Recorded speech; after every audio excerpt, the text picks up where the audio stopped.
Hi, my name is aka Dary.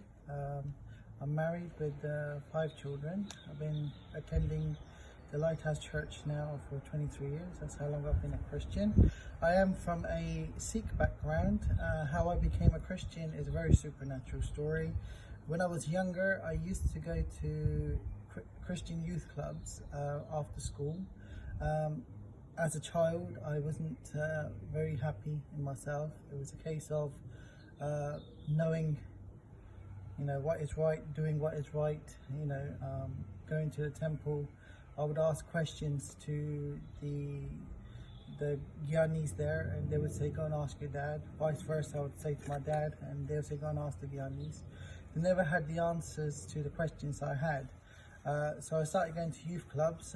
Me and my friends, we would memorize verses out of the Bible for sweets. After that, I started going to Christian youth club, which was arranged by Kuldip and the guys.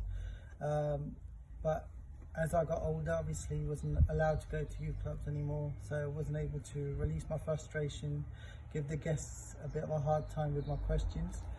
Got married at a very young age.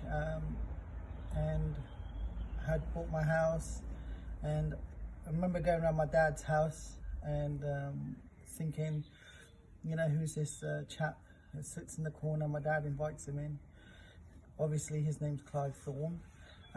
Clive, for some reason, had all the answers to all my questions, which was a bit irritating at the time. So one day when I was at home, a Christian healing service letter came through my post and said, "All are welcome." So I decided to take Clive with me to this Christian healing service, which was arranged by the Victory Gospel Church. I was sat there and I heard a voice which said, open your heart and let me come in." Now, at first I just turned around and I said to Clive, "Did you say something?" And he said, "No, it wasn't me." So then, after hearing the talk that Ron had, I heard the same voice again, and the voice said, "Open your heart, let me come in." And when I heard that voice, I said, "Okay, God, everything that they're saying about you, if that's true, then please come in." As soon as I said that, I went into a trance of some sort. My heart felt really, really heavy. My mind started reciting, Sikh prayers. And I remember feeling really terrible at the time. And I remember Ron saying, "Is anybody feeling this feeling?" And I remember putting my hand up and then thinking, what am I doing? So I put my hand back down again. And after that, what happened is Ron got everybody to close their eyes. He done the altar call. I went forward. I said the prayer, committed my life to the Lord.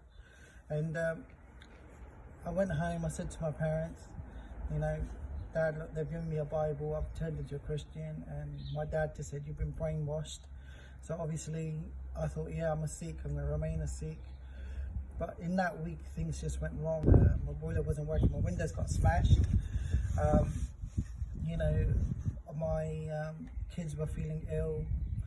And I remember thinking, God, I wish Clive was here. And at that very second, Clive had never knocked on my door before. He knocked on the door. And that's when I realised that God's real and God hears our prayers. Being a Christian, knowing Jesus, has filled a void that was in my life. So now I feel a bit more whole. It's given me an inner strength so I can face any obstacle because I know my Father is with me.